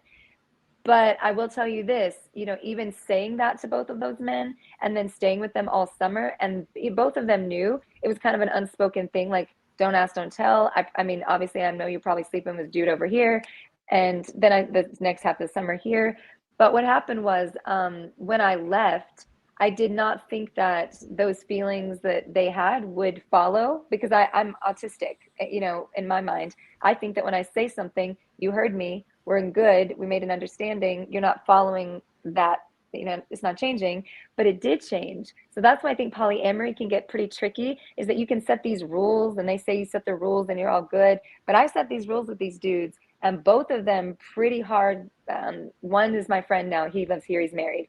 The other one keeps in touch with me as a friend, but they both told me, I, from the beginning, was like, I'm going to spend this summer proving to her that, like, she wants to take me back to Seattle. I didn't know that. I just thought they was temporary for them. So I do know that the rules can change, or that people can tell you, yeah, I'm good with that. We'll see. and still have in their mind that they're still going to pursue you later. So both of them pursued me for about 2 years and went fucking wild when I put Sinjin on my Facebook. And I was like, neither of you pulled the trigger. Neither of you said you wanted to be with me permanently, and I don't do options. So I'm sorry, but you know, and they were like, I just thought. Look at the smile on Anna's face. I need to ask a question. No, because I need to ask a question. How did you get one of your boyfriends to drop you off at your other boyfriend's house? You and could do the knock same on thing. the door. Oh, It's yeah, not so as you it's could not do as it. easy as you you could do it's the not same as easy thing. as you it's not as easy as you think. That's why So I they need weren't to know exactly what to say. They were not boyfriends. Anna-Lytics can do it too. All you gotta do is say it, Yeah, girl. they You weren't just say it, boyfriends. boy, they would do it. Yeah, I know they're not your boyfriend, but they all your they weren't boyfriends. boyfriends She's with me. Anna-Lytics. Yeah, so that makes it easier. But I'll tell you how I approach these situations in life, whether it be that summer or even going into my relationship with Sinjin, because Sinjin also was a little bit younger and tried to play some, you know, younger game on me at the beginning. And I was like, dude, that's not how I am. I'm not that kind of girl, woman. So basically what I told each of those guys was we were out to dinner on the first interaction with either of them. I am to the point straight. Like, I don't waste time. I don't want to do 3 dates in, 4 dates hanging out. I came straight with, hey, probably, I just said it. This is how I am. I said, we're probably going to end up sleeping together tonight. I'm just letting you know, I don't have a boyfriend. I'm not looking for a boyfriend. So if you're good with whatever this summer looks like, this is what I'm looking for this summer. The first dude, Giuseppe, was like, word, no attachments. I don't have to. Okay, sounds good. And I stayed with him about 3 or 4 days. We hung out, not stayed with his house, but stayed engaging with him. And I went to LA. This dude's messaging me already. Like, I miss you and you're like magic or something. I was like, okay, weird. So I came back, I thought, and then I came back, went out with Eric and said the same thing. I said, look, I'm talking to another person. I'm hanging out with him. It's a great summer, doing my thing there. So I'm just letting you know, because I met him first. And he was like, okay, so like, he's cool. You're not in any sort of like relationship that's gonna get me shot, killed, whatever. I was like, nope. And he was like, all right. So I didn't have a car and I'm not paying Ubers to go see these dudes. So I was like, hey, if you want me to stay at your house, that means you got to come pick me up at my house, which is a beach house. I'm going to stay with you, but I can stay with you till Thursday and you can take me back to my house and then dude can pick me up, or I can stay with you longer, which usually means more. I mean, you can fill in the blank. I can stay with you longer. We can hang out longer. We can chill. Eclairs. We can have more eclairs. Yes. But then you'd have to drop me off at this place where I'm going to meet so-and-so, or you can drop me off at their home. Now, Giuseppe, neither of them had been at each other's homes until that last day, because I ran late and I told Giuseppe I'm still at Eric's. Yeah, they actually follow each other. This is they fascinating. follow each other on Instagram. They were in the same. They gave each other referrals. Not your man linking up. I would have a heart attack. I would have a complete heart attack if my man started linking up. That would be terrible. I needed a guard for the pickup game. That would be awful. I needed a 2. We need a first baseman for the softball team. Can you come play? I know his back is strong. Like, I won't say anything else so we don't get caught on this, but I will say this. It taught me. We're already caught on this. No, but it taught me so much about men's ability to actually look at scenarios that they would have never, ever. Both of them told me, until you, I would have never, ever let that happen. I would have been like, fuck you. I'm going to go find some other girl. And I was like, well, what? I honestly was actually like, what was it? And both of them just said the same thing. And I'm not trying to like, stunt or flex here. I'm just telling you the truth of what was said. I said, what was it that allowed you to give that standard up for me over a summer when you really weren't about that? And I'm not actually about that either, like the trading or whatever, I'm not like long term. And they both were just like, I had never really met anyone like you. So I was like, I'm not getting away. I'm not letting this summer go, because this girl was a little wild and interesting and weird and all the things. And I was like, if anything, it's like a book. So that was how it went. I mean, I don't really know how to explain it other than that. Look, sister, I get it. But you're giving men way too much fucking credit, because the alternative was they sleeping fucking alone. So, I didn't sleep with them. Yeah, but the drop off is crazy though. That's where I'm impressed. But again, you giving men the first two like months of this, there was no sex. This was hangout. So when I say we were chilling, hanging out, that doesn't matter, because the idea of possible sex right now, is just as much. No, I'm gonna push back. These two dudes, that's not them. So these two dudes, that what I'm saying is I learned so much through these two dudes. The whole like men are wired this way, men are this. I pushed back on that so hard because my son, my partner, my brother, they don't fit those molds. And the people I've married don't fit those molds. Like, I'm not even trying to be naive here. I've dove down the rabbit holes of therapy and all that. These dudes truly were not, they're not even like that. This was not something they were just seeking to just have fucking sex, because the other dude, Giuseppe, he's fucking everybody all the time before I even came. Like, dude was fine. I'm saying a lot of people's names. Okay. I'm really uncomfortable. Right. So no. I can tell you why I can say their names, because they're in my book. I had releases for them. That's so cool. Anybody I just else? feel like I'm not going we're to have like the anti-Giuseppe crowd. I don't know. So I'm gonna ask my Nobody question knows as sort They of a can't find them. follow. I'm gonna ask my question as sort of a follow up. And remember, it's funny because I thought, hey, we'll run through this about 15 minutes. That we ain't even halfway through, and it's been in 40 minutes. I love it. So I knew it was going to happen. I love it. But here's my follow up question. This will count as my question. As a father of a 21 and 16-year-old daughter, two daughters who are very, very beautiful each, right? They're both like very beautiful girls, which I wish they kind of weren't, but nonetheless, I tell them frequently that there is, outside of a boyfriend of like your friend or someone who you are related to, with those two exceptions, or maybe someone at work, but with those limited exceptions, no man is interested in being your friend, because they are thinking about the even if you got a boyfriend, they sticking around for the possibility. Okay, I'm sure that all three of you ladies have followers who, you know, every once in a while just sliding them DMs and tell you how beautiful you are. They following you and getting that interaction from you because they believe that they don't really want to be your friend. They think there's a sliver of hope. They want to keep that hope alive. I tell my daughters this all the time. Am I wrong for telling them that? Am I off base, or am I right? I think you're right. No, I think you can say that. What I can say is I don't live in absolutes, and working in psychology, I can tell you, like, I think people are, born of their environment and their experiences.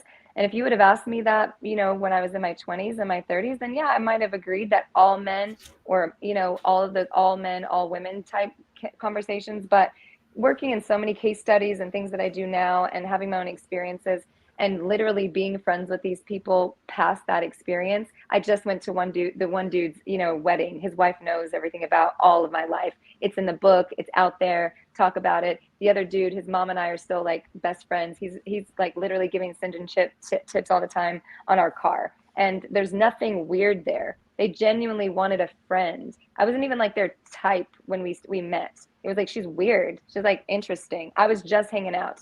Like, I was the more forward aggressive one on that, both times sexually. So what I'm saying is, I think it's good to tell your daughters that, like, to be aware. I mean, my daughter is gay. She's interested in both sexes, right? But I tell her to be aware of things. And I watch my son too, and I see his interactions with women.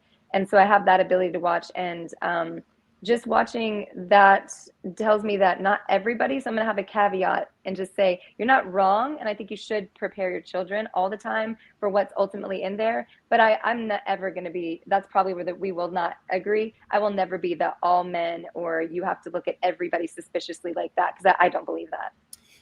But I believe that for you, if that's, it's obviously all you need to do for your daughter. No, just be mindful, be aware. I mean, because I do have a lot of dudes that are friends. I mean, I've always been a guy's That's fine. girl. That you can be. Look, yeah. Here's what I'm saying. You can be a friend to a girl, but know that they okay. But hold on, I forgot one other thing.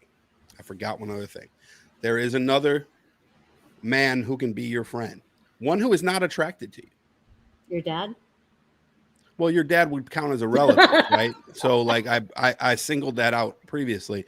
So like I look, maybe it's just because I was a pig in college. I admit it. I was a pig. Told you I told you were punished. It's a universe. And that's what I'm saying. People's minds are born. This is what I've dealt with my clients in psychology. People's brains, even women, are born of their experiences. So they think that what they think and what their bros or their girlfriends think all the time, that's the focus group. That's what you grew up in. So unless you've had, like, you've lived a million places and seen a million people and you've changed a million times, it does tend to be something that we create from a bias of who we were. It's a projection sometimes. That's all I was mentioning. So, no, that's fair enough. I think that sometimes a lot of guys will be like they'll say that what you just said, Dutch, like, oh, like every guy that's friends with you, platonic, not platonic, whatever, that they're trying to like sleep with you, or there's a hope of them sleeping with you.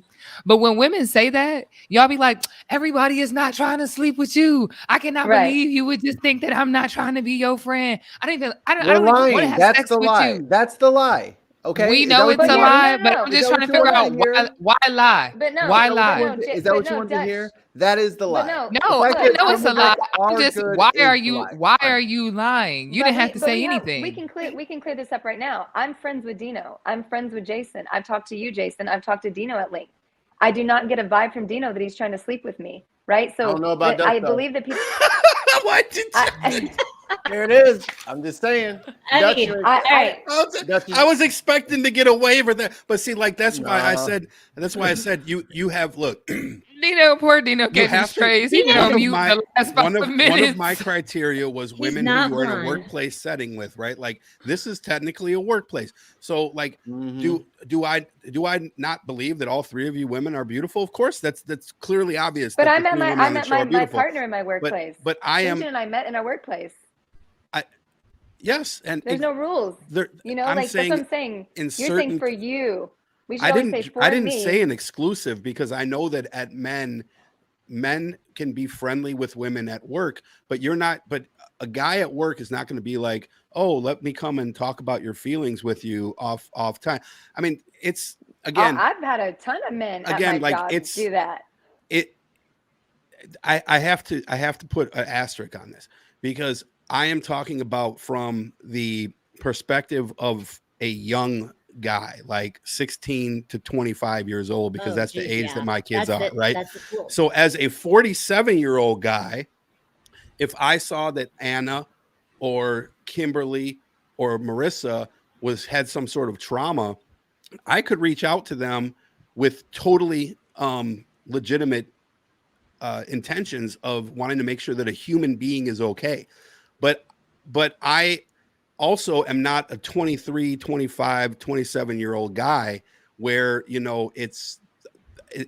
I'm telling you right now, the time that I was about 17 to about 32, that switch was never off. Oh yeah. Dutch is like Patrice O'Neal is like, yo, can't we have a holiday where I can just sexually harass you without around me, like, risk of losing my job? I got to risk it all. Sinjin was 26 when I met him. I'm his second relationship. He was not plowing through women. He literally, like, I met him and we were on the same page of we're friends first. And he was like, yeah, I wasn't even attracted to you until way longer into our friendship. And same with me. And with my son's 19. That dude has not slept with anybody. He is a good dude. He has vocally said to me, like, although physically, I'm thinking about these things all the time, I understand that I have a sister and a mom, and I know that you taught me differently. I've got little nephews that are 18, 16, 22. I'm just not going to make an assessment based on how I lived and because, I mean, if you look at me, like, I didn't even, like, have sex until I was, like, 20. And there's other girls out there that are, like, at 12, 13, 14. A lot of people are having sex earlier nowadays, and they're like, that's just normal. I think it's really hard. I could say, no, nobody does. But that would be because I thought that. No, but we're making, I'm making a generalization, right? Like that's like saying, it's like saying, like, I understand that, like, every police officer does not cover up for the system. There are ones that do not. But in general, when we meet most of them, they've covered up for the system in the past. So it's like you can sort of draw an anecdote there. But anyway, this is fucking fascinating fucking shit, dude. I didn't think this was gonna be Mike. We got Mikey and Marisa. Marisa asked a question. So Mikey, you get the last question for Kimberly. And I'll go quick. On the playground, what was your favorite piece of jungle gym equipment? The slide, the swings. Which was your pick. The one you spun around on real quick that we talked about before. Yes, that I forgot the name of already. The suicide wheel. The dislocated shoulder The mobile. janky merry-go-round was my favorite of all. Yeah, I just loved it. I have like quite a few broken bones. I used to jump off cliffs and do things. I had no sense of danger in my brain. Like I couldn't like think, oh, that could probably fuck you up. So the merry-go-round was like my vibe, because I would like get people on there and like go fast, and I'd be like, you need to hold on, bitch, but they wouldn't listen to me, so they would go flying the fuck off. And in those days, in the 80s, it was normal to break a hip or a leg or an ankle flying off a merry-go-round. Now you can't even find merry-go-rounds on playgrounds because they're so dangerous. But I laugh when it's like the weird time. I laugh when it's inappropriate to laugh. But I know that it's not like the best thing that I was like slinging people off with this merry-go-round. But my brother broke his leg doing it, and I broke an ankle. But I mean, it was the most fun to me. And then that thing that looks like this, that I think every kid almost dies on. It's like a jungle gym. That's like a metal. dome of monkey bars. Dome. Yeah, I love that shit. And then I would get in the middle and hang upside down by my legs. You know what's funny is I took my trips of losing my breath though. I know maybe all of us have felt it, hopefully, that you've fallen off something as a kid and gone, I'm dying. I'm so clumsy. You know, it's funny because like from a psychological standpoint, you think like, I remember that. I don't even know what you call that dome thing, but it's got it looks like an aviary, right? Gym. It might be, yeah. It looks like a big old aviary, and then you used to monkey bar across it. Like my memories of playing on that as a kid were that thing was like a skyscraper. Oh, I went several thousands of feet up. Yeah, I took my kid to the playground at the school the other day, and I'm like towering over this thing, and I'm like, what perspective did I have when I was like that? But anyway, okay, so Kim is this will be fun. Marisa, you're up. Okay, Kim, since you just went, you get the first question for Miss Marisa. Okay, sorry, my brain is off in some other stuff. Okay, Miss Marisa, what is, if you've been to one, what is the most excited political rally event you've ever been to, wild experience that you've ever been to? One, because I feel like you get pretty wild and passionate at stuff. I actually have. She was raging at a Beto concert. Have you fought anybody? That's it. Was. Have you taken your top off? What's happened? No, I did not flash Beto, but I did want to kiss him. And then I freaking drove 5 hours because I didn't want. I live in Houston, so I drove 5 hours from Houston to Corpus Christi because I knew that area, that meet and greet, to go do that rally, and there was MAGA all around, and when I was out there, I was bitching these motherfuckers out, telling them to go suck a dick, and I was just like, I got your abortion, motherfucker, just telling them all this shit, okay, and I'm fuming it, and then I'm like, hi, can I come in now, to the area where he's closed off, and my dad actually videotaped me when I met Beto, and oh my God. I mean, he actually spent the most time with me talking. It was like, he's such an amazing sorry. But yes, but that was my thing. But that's the most exciting political thing that I've ever been to. Besos for Beto. Besos for Beto. I see. Besos for Beto. Poor Mikey, you went last time. Go ahead. Go for it. You got next. You're fine. Go ahead. No, you got it. Go ahead. Take it, Mike. No, you hang up. Right. No, you hang up. Now I'm going to appeal to some of your proclivities, but not 100%. What is the best non-physical feature a man can have? Oh, Jesus, Mikey, why did you do this? I warned you. That's a good question. Actually, I'm very attracted to intelligence. Someone who is intelligent and compassionate. I think someone that is intelligent is sexy. I don't know. That's something that's super sexy to me. Is an intelligent, passionate, caring person is super sexy to me. Taking looks away, truly. A sapiosexual, I see. I see. Okay. So I guess I'm out. All right. So Gosh, stop saying things. let me ask you this. You know you were such a caring. What is your favorite 1980s jam? Oh, fuck. Okay. All right. Well, I will say that that's a toughie. I will say that I went when I saw Prince in concert, I fucking cried. And Did you faint? any Purple Rain song from the Pancakes? What? Perhaps you should. I'm sorry. I was bouncing on Prince and whatever. What? Sorry, Prince. Never mind. No, they're just wondering. Did you wear a shirt or a blouse? Okay. Oh, I'm sorry. Was I wearing clothes? Well, yeah, I was with my dad and my. I'm just kidding. Game I'm like, that'll do it. Mm-hmm. But yeah, no, that had a little bit to do with it. And then I was with my other dad, who is, I call him. He's my black Bob. He's my second black daddy, and for sure, like he actually tells everyone he is because he's known me since I was 5. I love this man. But anyway, I was with him and his daughter, so it was us 4, and I was crying with and just infatuated. It just so I mean, and when I hear anything by Prince, I'm just like, and then when I found out that there's a song that whatever. Okay, forget it. Because then I'll get into Cyndi Lauper. All right, forget it. We'll talk about something else. We've taken it down a dark path. I just need to live in Marissa's brain for like a couple minutes instead of a Red Bull, and I'm good.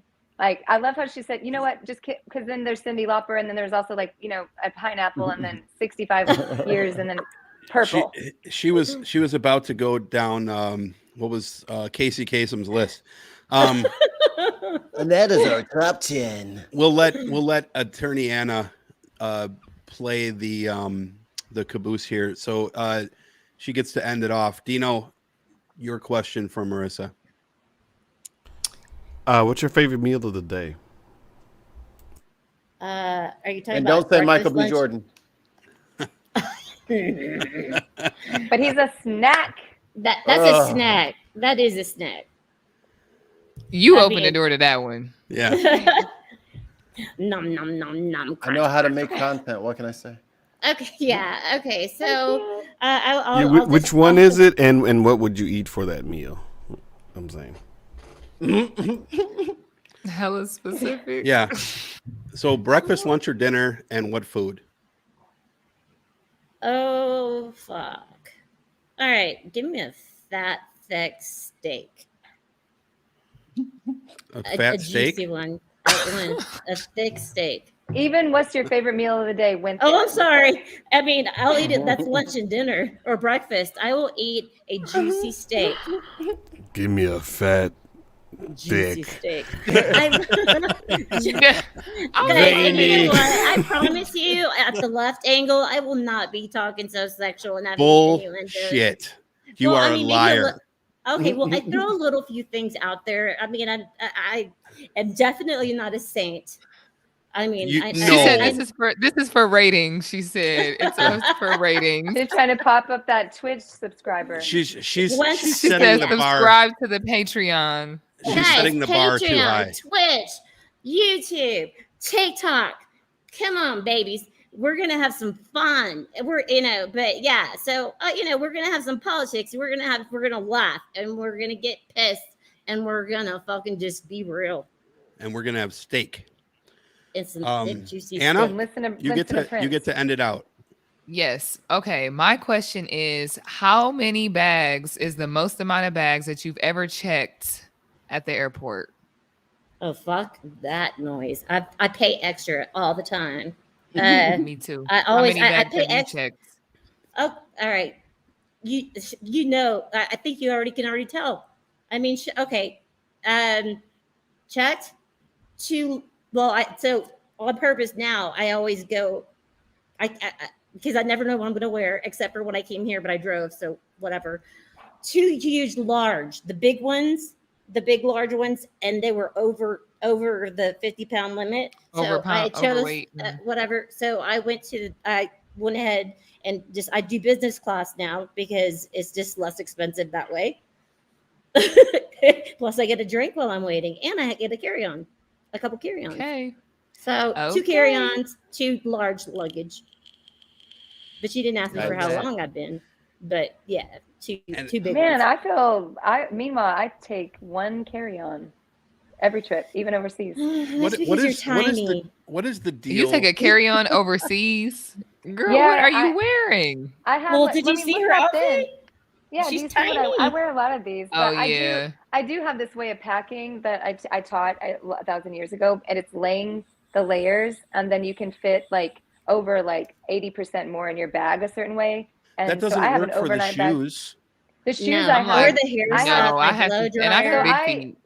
Yeah, I teach capsule wardrobing to like my group of people. Capsule wardrobing allows you to mix and match different things of your wardrobe. So with shoes, I only take like a flat brown, a flat black sandal or heel, and then I have a sneaker that's white, and they all go in the bottom of my bag. My kids only take 1 carry-on and a backpack. My partner only takes 1 in a backpack, and we have like 8 outfits planned, and then we have some mix and matchables for accidents. So yeah, I mean, a backpack and the carry-on, and you're good. Wow. But I guess not. I would love to believe that. I planned the outfits before. I need to have different shoes because I don't know. Because the thing that happens to me is that I cannot. You're like my friend Didi. Well, what happens is you get somewhere, y'all go out. Part of my heaviness. You can't just my shoes. Well, first of all, my feet are big. This is number 1. But number 2, what happens is we make these plans and there's an itinerary, and then always, without fail, someone will be like, let's go to the club. Let's go to the bar. Let's go to the. Now I need heels. And you know what? Now I only have my 3 sandals and my 1 pair of gym shoes. No. So I have to have options. Yeah, but it's just like you have to have. You can't wear the same 2 heels or all 8 outfits. No, I do. So like, sometimes you're just not feeling it. That certain shoe that day. Like capsule wardrobing, so I think we come different. We come at the whole wardrobe thing differently. Like I only have 8. Yeah, I think I have 8 pairs of shoes. Yeah, I have 8 pairs of shoes in my closet, and I normally have 6. Like I live that way. Total? My wife has 8 pairs of shoes. Oh, so you're like a minimalist on each shelf. That's what I was gonna say. I'm like, no, I have 8 pairs of shoes in every room. When I've walked into most of my friends' closets, they have like rows of shoes. So I think I'm not like everybody else. They have multiple dresses. Like I have a closet, and it's half Sinjin, half mine, and he has more clothes than I do. Like everything I have. A closet? Yeah. Oh my God. I converted a bedroom into a closet, be it an entire bedroom. 18 pairs of shoes equals 16 feet. That. Very good math. There, mathematician. Leave it to tons of mice. All right. So the first hour of the show took 1 hour and 47 minutes. We're going to cut it here. We'll come back in about 45 seconds for the second half of the show, and we'll bust through this as quickly as possible. Keep with us, guys. Yeah, so stick with us. Follow us on Twitter at Dig on America, twitch.tv at Dig on America, youtube.com/Dig on America, Patreon. and patreon.com/Dig on America. See you in about 40 seconds.